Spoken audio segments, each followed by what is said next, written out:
All right, give it a minute.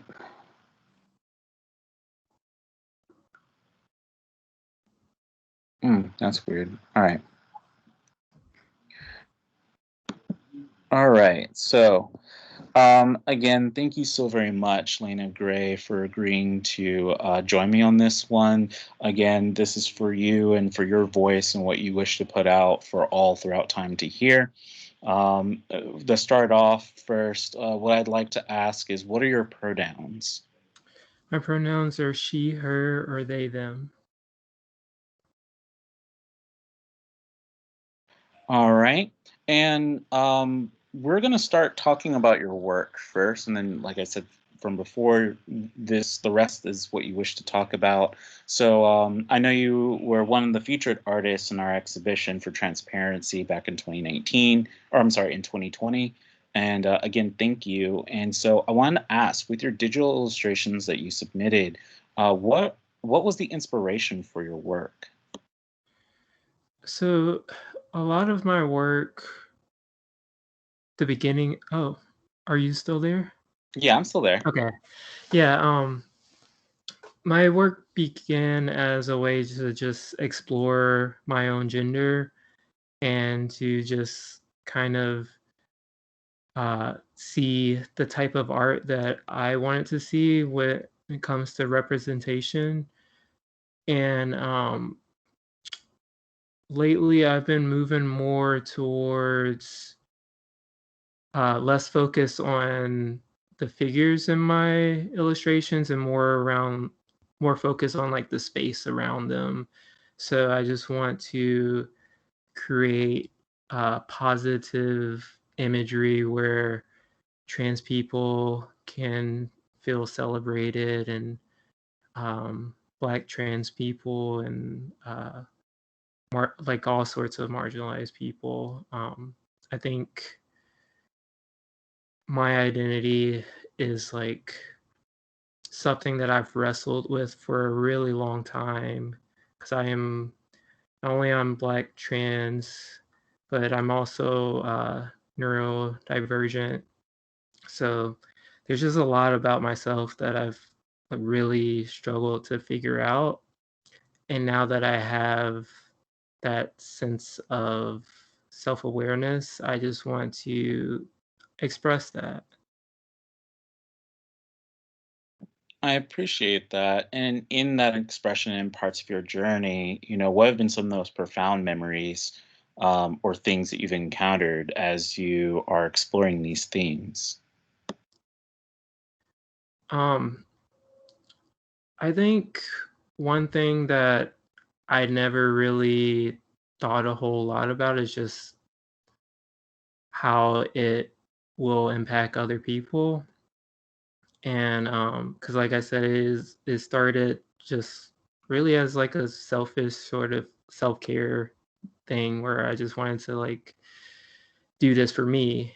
Um, but I've had friends that bought my art and they've like been friends that are transitioning and not too long ago someone finally got the surgery that they've been wanting for a while, and they said that like they would look at one of the images I drew and kind of think about that as like their plan and their goal. And yeah, so I guess uh I really like that hope that it gives people.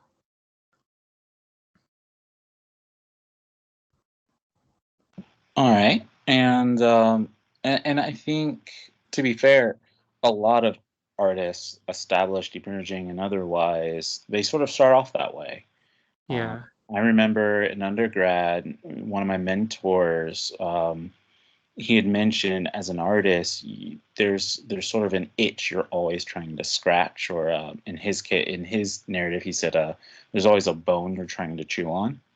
And Yeah. it took a while for me to understand, but I look at other artists like Castles or Kara Walker, Glenn Ligon, and all of them have a particular bone to chew on with Dred Scott, same deal with Dred Scott. He really focused on addressing the controversial and like negative aspects of American history that isn't spotlighted until recently.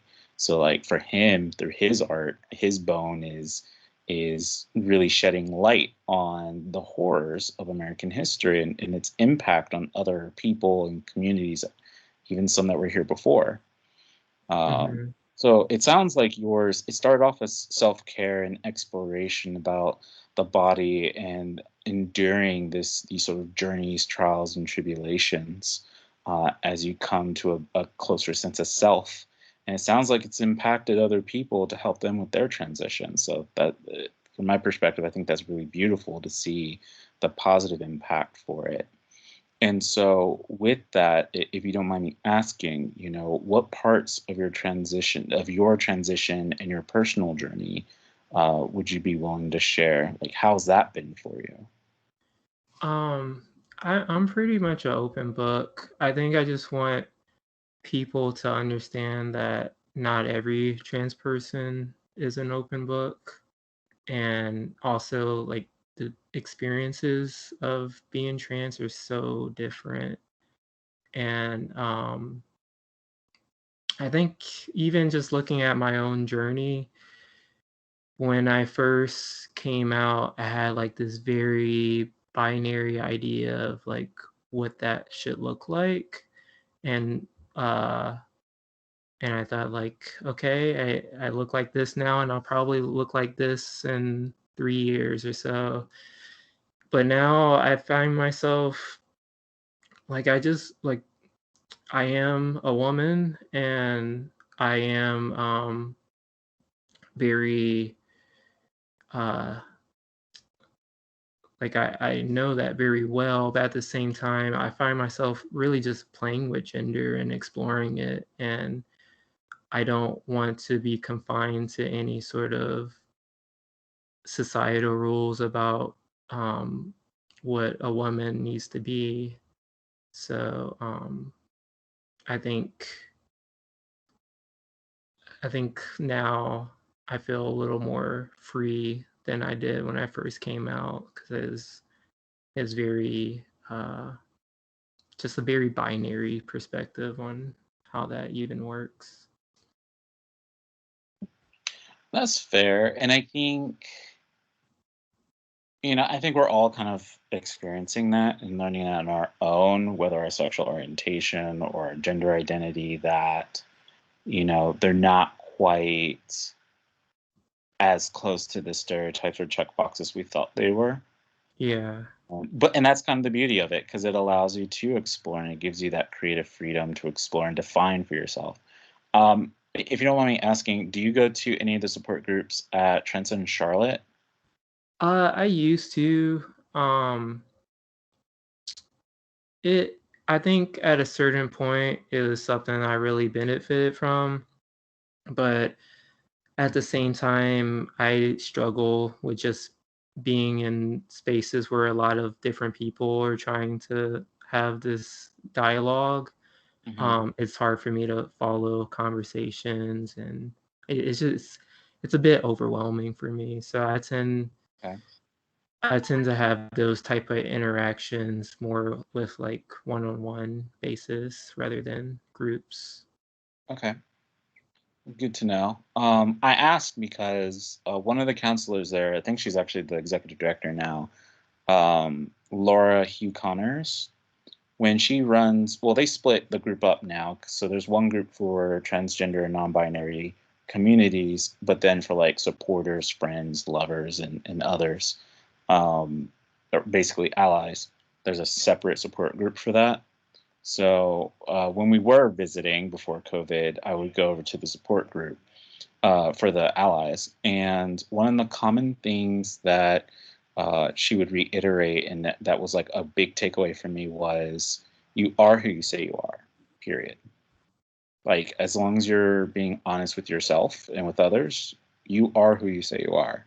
And that's a really big and important piece, I realize, in all of this, not just with identity of your gender, but just your identity, period.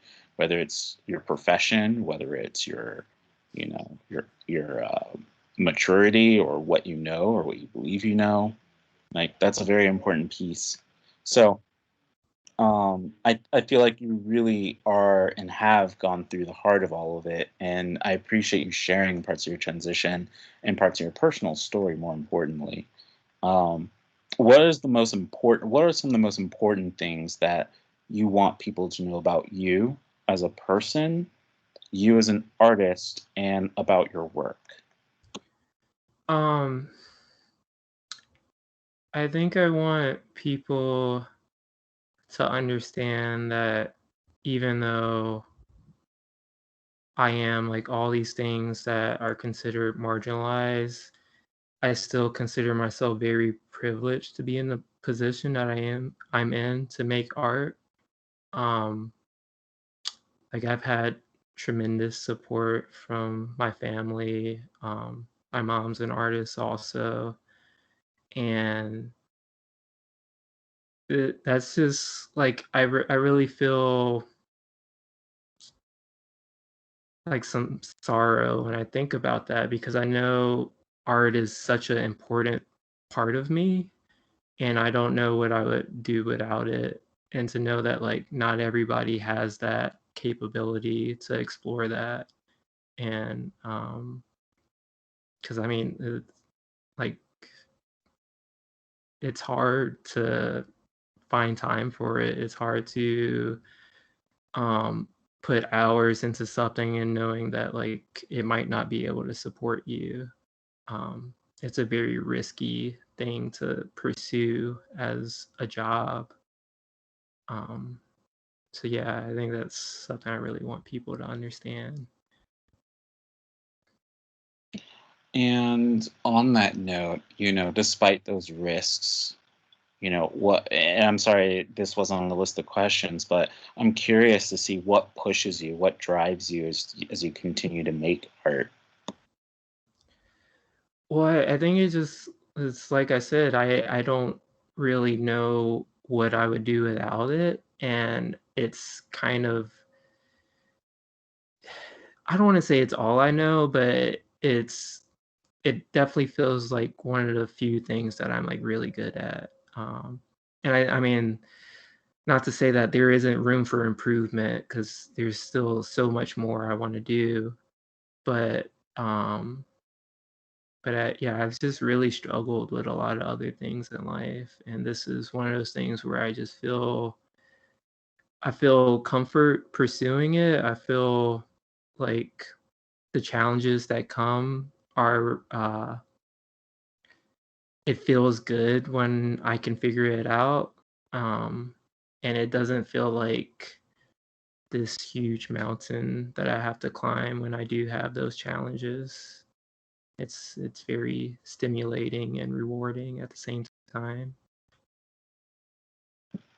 Good. That's a big relief to know. So very much on the therapy, self-care is kind of the energy and source that it comes from and gives to you. Um, and so from that, you already shared with us the most important things to know about you, your work, and your life. Unless you have more to share, because the only other thing I have to ask would be, what are some of your best and or worst memories as you've started both this creative journey and with your own personal journey? Um, I think some of my best memories are just the community I've found through art, um, and going to it's I mean it's kind of hard to say that these days, but like going to events and sharing space with people who are also artists and creatives and just having that like creative energy bounce between people, um, being able to like influence each other and get excited about each other's work. Um, that's all stuff that is just like it really gets me excited and keeps me motivated to keep making more. Um, And I think that's also like I've struggled before with feeling connected to people and just finding ways to connect to people. Like I've talked about with the support groups, but I think having doing it through art is something that I feel a lot more comfortable with and have had a lot more success with. And that includes music as well, and in all my creative endeavors. Um, as far as bad memories go, um,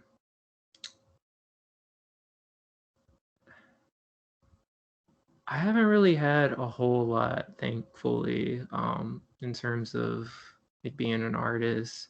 I do feel like I've had instances where I felt like people don't really see my art and they just see me as a black trans person, and that kind of like speaks above everything else that I do.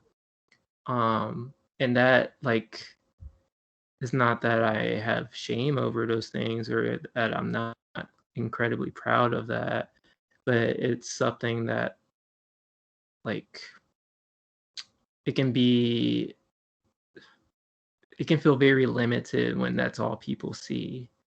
Um, so yeah, that I think dealing with that, and that hasn't happened a whole lot, but dealing with that can be frustrating.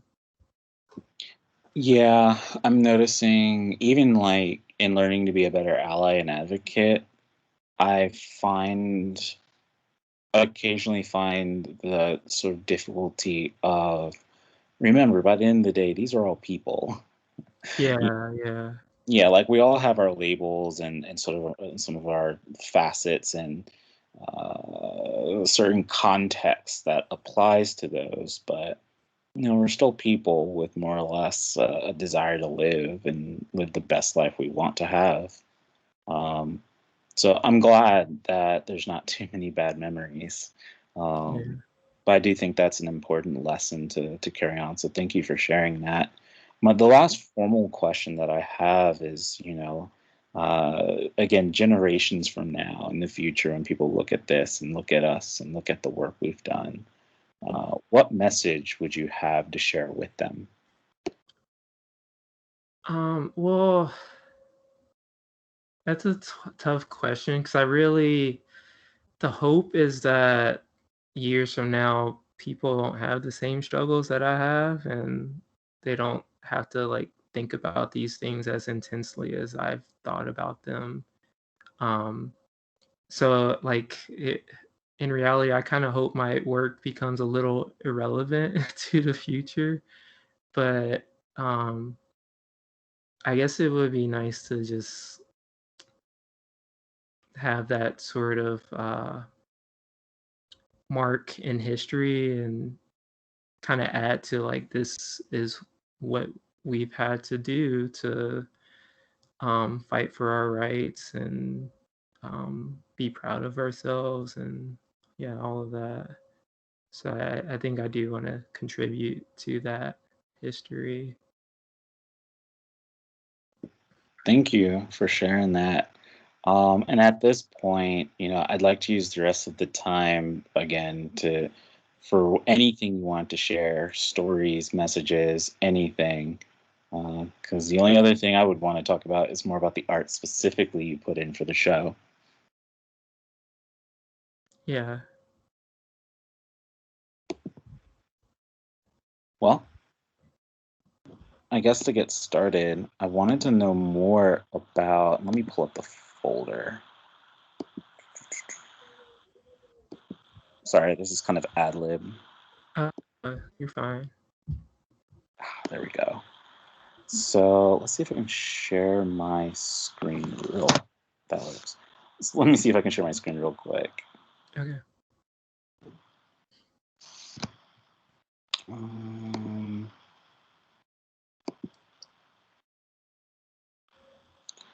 so what I wanted to know more of definitely was some of these illustrations here where it almost feels like quasi-religious, Yeah. and some of these undertones. What I think about specifically for at least these three, I think it's in Catholicism where they talk about the anima, where it's like that woman that's in purgatory enduring on her faith for for her entrance into paradise or something. And I think about that reference, especially with this one, how the subject's body is constrained and bound, and you see the arrows going through. And I'm fascinated about this one in particular. I wasn't sure if you could shed any more light on some of these.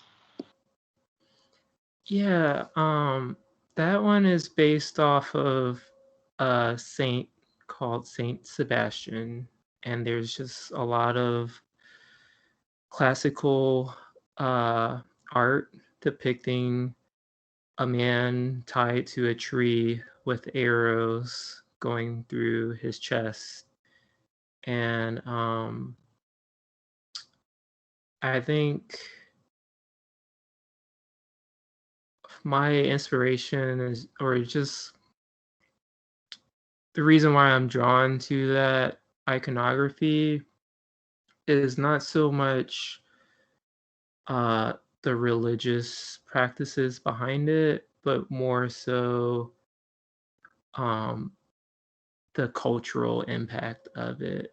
Because I remember like, going to art school, that was like one of the first things we would learn about in terms of art history was classical Christian art. And I wanted to like these images are something that are like so ingrained in our minds. So I just thought like what would it look like if these people looked more like me and more like the people in my community, and they represented things that are more important to people that I know. And I think the rope, like there is a little bit of an erotic uh, touch to it, I guess. Um, but it's not necessarily something that I like. I don't necessarily want this to be an erotic image. Not that there would be anything wrong with that, but I think my main focus was just to make these things that are considered taboo within Orthodox religions, or like some sects of Orthodox religions, and kind of make our own iconography out of it. That makes sense. I think that also explains some of, like, even for this example, not that it's necessarily erotic, but one could, interpret with that through the piercings and the toplessness, or even Mm. with this one with the leather and the sort of leather attire and straps. Yeah. And then, no, not this one. It is, and then these two are just fun. I really love these. This one is this your recent work? Yeah, that one's pretty recent. I think I made that. It is newer than all the other ones for sure. Hmm. Um, I think it's still about a year old, maybe. Wow. Yeah, this was, and I've been seeing some of your recent stuff that's like these sort of alien worlds too. Um, Hmm. and I'm just curious what the and in this one too. This is really high quality definition. Like I can tell you were really studying about this piece, and I want to know more about this, and then I want to get back to some of your recent stuff. Okay. So this one, I think I still had that same mindset of wanting to have like iconography that just felt like it was our own. Um, but I took the religion out of it. So I just wanted to have these figures that like trans and queer people of color could see themselves in. And this one specifically, the one with the book, um, that one, I don't know, that one came like really maybe from a place of experimentation. I was really figuring out what I wanted to do after I think the rainbow piece was right before this. So I was like really figuring out what I want, what direction I want to go in with my art. And I think that it kind of touches upon some of the stuff that I'm doing now, where it has a little bit of a fantastical look to it. And I think that comes from also just wanting to see uh, trans people and more different types of media. Like it's very inspired by Afrofuturism, and I think that I think we even talked about that a little bit for our last talk. Yeah, briefly. I'm kind of I recently learned about the genre too, which is fascinating. I've Yeah, I just really want to apply that more, like still have it centered on Black people, but also like focus it a little bit more on queer and trans Black people. I'm here. I'm 100% here for it. And now for this one, oh my gosh, and your recent stuff. So, as you were just saying, you're exploring, seeing what direction you want your artwork to go. I like this idea of Afrofuturism and sort of, I like this other concept of like taking back something or taking back Yeah, what's ours. Um, there's another artist here in Greensboro, April Parker, who she's actually a witch, but in her both her spiritual practice, but also in her work as an artist, as a multidisciplinary artist, she incorporates the two and even incorporates some of the Christian themes. Uh, One of her arguments was about how Christianity, mainstream Christianity, is really whitewashed, and there are actually some black roots into it. And so for her, through her spiritual practice and through her witchcraft, that she's able to, take that Christianity back and kind of make it ours as people of color and as black people. yeah, um, in your case, it may not necessarily be focused on the religion, but in other genres, other mainstream structures, it seems like you're entering in those sort of arenas. yeah. I love that though. I do. I think for me, like I just kind of struggle with the spiritual aspect. And I think maybe it's just might be like the way my brain is wired. It's just hard for me to really conceptualize those type of ideas. But I think it's really beautiful when other people do, and I think I can see the importance of it too. So even like some of these images, even if I'm not feeling a spiritual connection to it, like I definitely want other people to feel that, and I think it's beautiful when they do. I mean, fair enough. Yeah. And in that aspect, I wonder. I'm just thinking about what other artists that may be of interest to you. Well, anymore, I'll send them your way. But I feel like there's a handful of artists that are exploring similar things. And as far as, again, Afrofuturism, I love the idea. The way it was explained to me was that it's essentially like science. It's like black science fiction, Mhm. or or a narrative, or this genre that explores narratives of what would happen if the transatlantic slave trade never existed, and like what realities and civilizations and fantasies could exist detached from that historical mark. It's amazing to me. I love the idea, and culturally I think that's a little bit of the healing. for African Americans or Black Americans. And thank you for sharing that. I'd love, please keep me up to Yeah. date with all the work that comes up. What are there any other major events or projects you're working on? I know COVID kind of slowed things down, but Yeah. also gave us creatives time to kind of think up the next thing. So, are there any dreams in the works? Well, I wanted to mention, like we were talking about Afrofuturism. I wanted to say like one more thing about that kind of made me a little more drawn to it. Um, I remember, and I think I saw this like several people saying this, but just like in the 90s, a lot of Black creatives in Hollywood and in the movie industry really wanted to do more sci-fi, and producers were just constantly shutting them down and saying that Black people don't want sci-fi.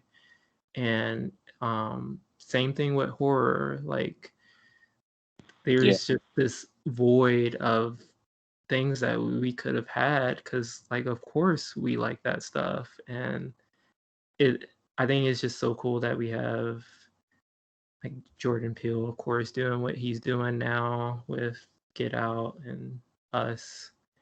I think Um, Ava DuVernay has done some dramas as well. yeah, yeah, The Box. You know, I appreciate that because that was one of my personal concerns when like Black Panther came out. It's a great movie. I love it, don't get me wrong. But what made me worry was that it made me worried about the repeat of black exploitation films in the 70s, where like it yeah, was a specific genres or niches that or tropes that kept happening, and we would be stuck in those again. And so I'm really excited to see these new filmmakers really branch out and bend the rules, and like you said, tell the stories that we want, just it's yeah, geared and targeted to us.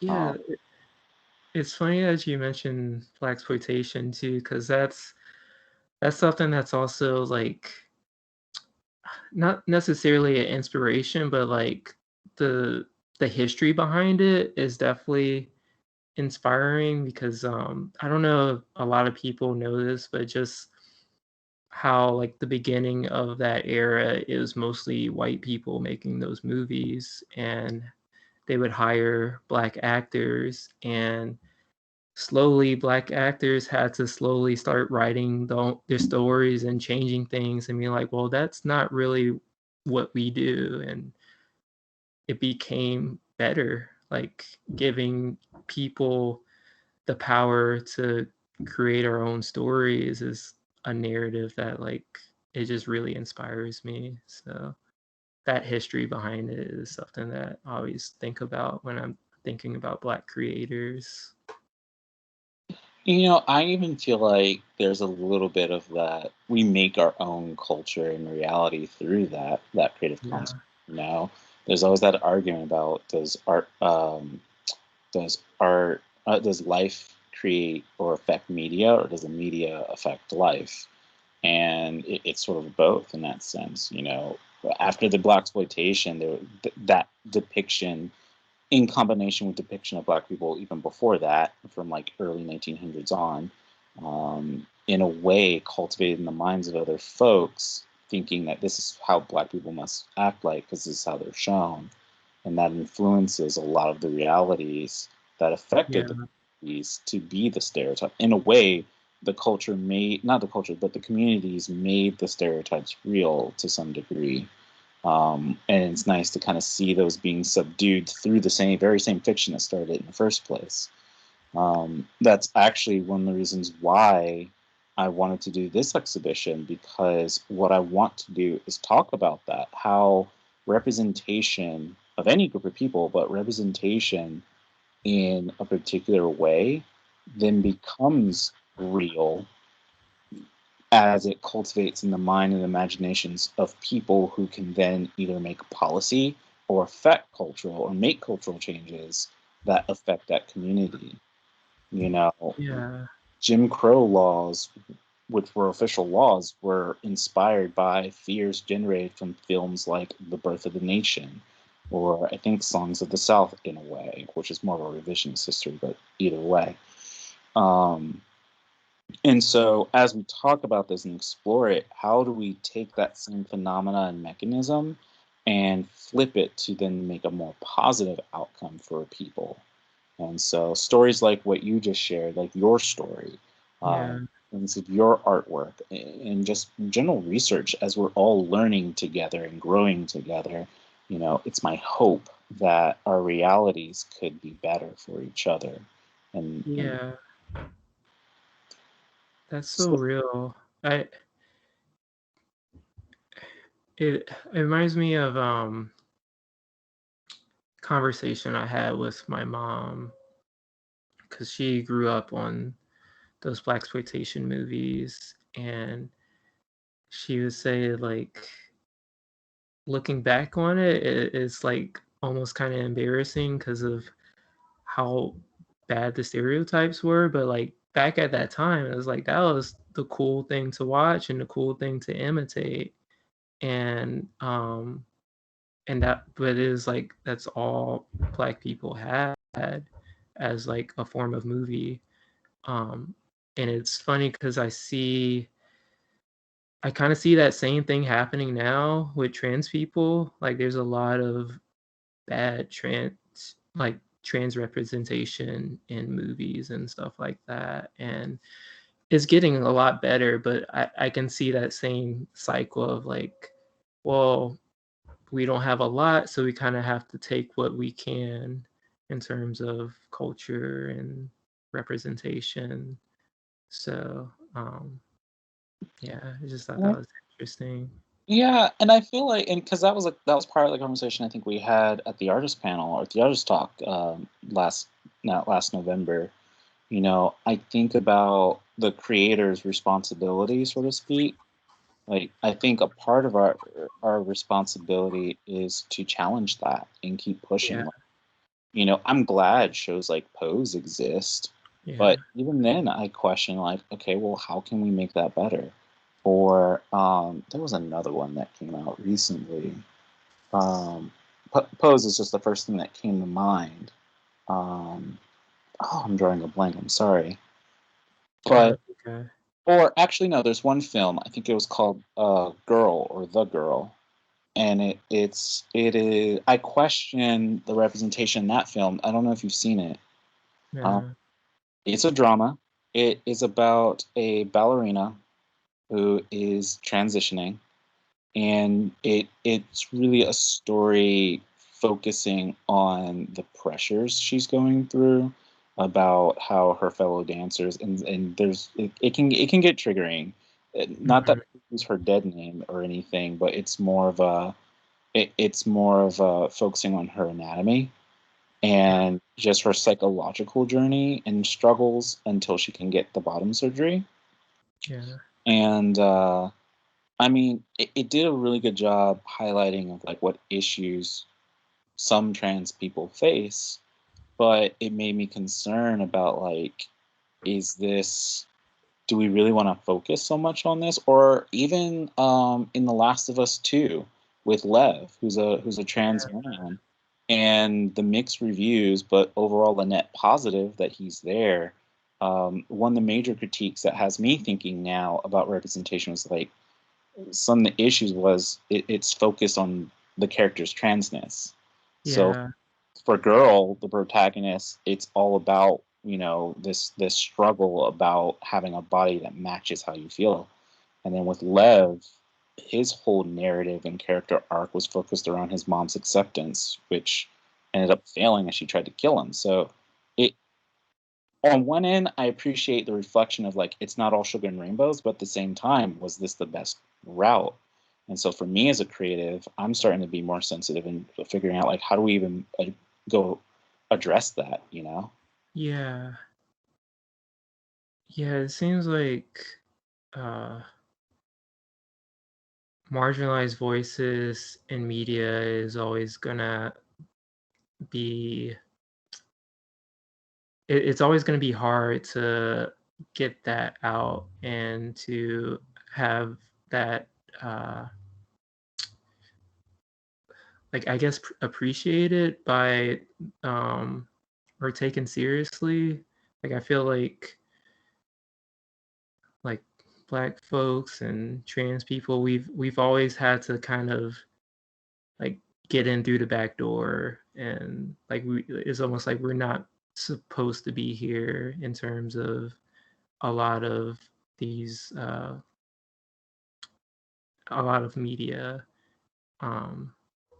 So I feel like once we get in, it like is really important to point that out and point out how like hard it is to do that, and to also let others in, because I think at that point it grows and you get people who can actually tell their own stories instead of having to rely on people that just want to like use it as an interesting story because it's new and weird to them, you know.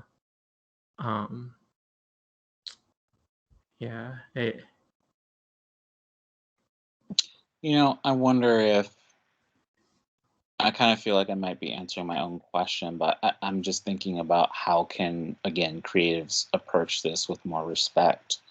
And I think a large part of it is have the people of the subject be there, mhm. either be a part of that creative process or at the very bare minimum to be there to check you if you're off. Like, we don't do this or we don't say this. Yeah, I think at like local levels there seems to be like a much higher level of respect, and just like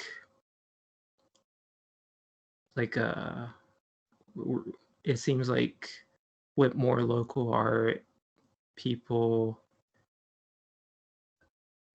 when we were given a platform to speak, it's usually a lot more respected.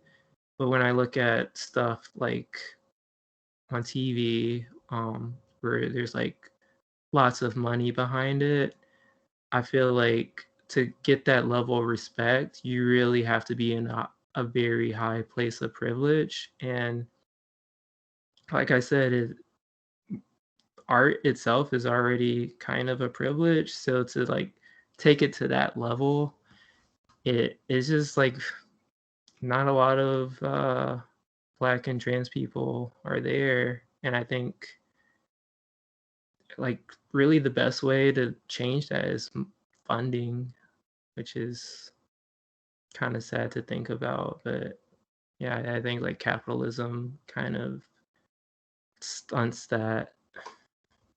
I agree. I do think that it does suck to think about just money, but in a way that does kind of lead in, like that it to some people that's like air, and so Yeah. having to leverage that, it is sad to think about, but um, I guess kind of the intention is what really matters in that regard. Like if people understood how, on a side note or somewhat off topic, equivalent, like with the Jim Crow laws and you had separate bathrooms, the moment someone talks in terms of business about how much of a waste it is fiscally to have two sets of bathrooms, like essentially you have to pay for four bathrooms for your black and white audiences, male and female audiences, and Yeah. depending on how much of an audience you bring in, you have to waste more money building more facilities. You save way more money if you just have an all-inclusive bathroom. Yeah. Yeah. It was race, and now we're having the same conversation again with gender. It's Yeah. and again, I agree. It's disheartening to think about it in terms of money, but in a weird way, it's almost practical. And so I think the important things like what intention and and like how can we leverage it to achieve said intention. But Yeah. yeah, so I think that covers everything I had to ask about you. And I know we have 15 minutes left and plenty of time, but I'm just thinking about what else about you would what about you would you want to share, um, moving on, regardless of what the future holds? I want this to be your moment. Yeah, I think, yeah, I realized I totally skipped over a question you had about the future. But yeah, I think for me, I just want to keep thinking of ways to challenge myself with my art. Um, and I just want to keep getting like thinking bigger. And I'm not entirely sure what that all looks like right now, like what like how I can do that. Um, but there are like definitely a lot of different things I've been thinking about in terms of like media and uh, pursuing different things. Like I've been really thinking a lot about filming, which is probably why I'm like talking about movies so much. but uh, but yeah, I think I just want to maybe keep exploring how to like do world building in my art. Um, and I also want to keep exploring my music also. Um, I have like an album I just put out a few months ago. So right now I'm in the phase of learning how to perform it because it's the first thing that I've done where it's not improvisational. It's like has like drums and singing and all that. So I have to figure that out. So I think about two things came to mind. I think about you working with Laura America, in terms of because both you and her have been talking about, doing recording. And if y'all can team up to like record each other's music, I think that could be helpful for both of you. Um, Yeah. Also, you mentioned filming, and so I definitely think making even music videos of your songs, and I'd be more than happy to help you out in any way that I can, Oh, because I'm in yeah. the process of making videos. So I think we'll both be in similar areas. Yeah, that would be great. Yeah, so I'll follow up. Definitely, Yeah, and definitely looking for more people to work with that. yeah. And then the other thing I think about, so I'll follow up with you on that one later. But the other one I think about is, I do think you working with other artists, if in any capacity, I think will help out with your voice and your work and what you want, what direction you want to go with. When you had mentioned before, being able to play with the concept of gender, I immediately thought about castles. Now, they weren't able to join the artist talk when we did it, so I interviewed them separately. But I asked them the same questions. And in our conversation, I realized a lot of their work, it's more performance than it is visual, whereas you're more visual than performance from the work that I've seen so far. So that's why I think you two would be a great synergy. But you both talk about similar themes. For them, their performances, and they're a physical trainer by day, so their performance is really a process and experience where they're conditioning themselves to get ready for the performance itself. And then they do these bonkers challenges that put pressure on the body, and the whole experience is this experience of transformation. So for example, the Becoming an Image series, where they are spending, I think, like an hour, 2 hours punching this huge slab of clay, and the strength training, the pain resistance, and the sort of cardio work you need to do to prepare for that, Yeah. it puts a strain on the body. but there's this moment of transformation, and the only documentation, like us, other than being there, the other aspect of the art is the photograph that's taken in a completely dark room. So when the photograph shoots, that's the only light source. So people only get to see from the flashes of light moments of this transformation, and then the end result when the lights turn on. And so, like, that's just an example through performance how they show this transformation of the body, where I think is yours is more physical and could speak to. I think you two collaborating on a project would definitely elevate the work in that sense. Um, so I'll definitely see if I can connect y'all.